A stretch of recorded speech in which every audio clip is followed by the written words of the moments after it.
Let's go back to the beginning, Megan Fox. What were you like as a kid? I told my mom when I was 2 that I was gonna be a famous actress. And that wasn't out of passion for acting, I'll be honest. I just always knew that that's what it was gonna be. I had like an awareness of my destiny for some reason at a young age. I was a tomboy when I was a little kid.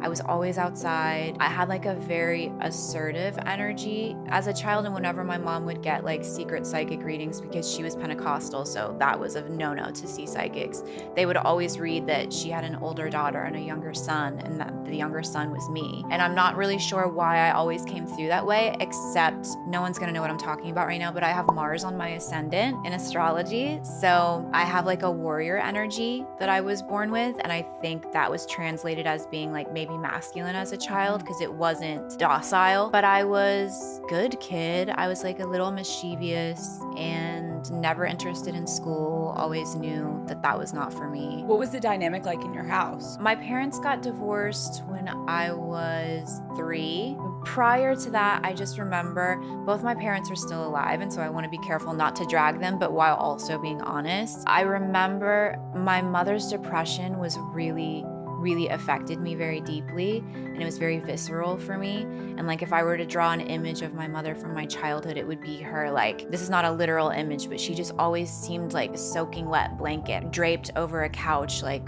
weeping. That would be like my image of mother, because I was so connected to her sadness or her feelings of being unfulfilled, and also her resentment towards relationships. My dad, before I skip ahead, my dad is really outgoing and funny and charming and really unique and sparkly. I don't know, she was not fulfilled in that relationship for whatever reason. They got divorced. From my perspective as a 3-year-old, he kind of disappeared for a little while. She immediately got remarried.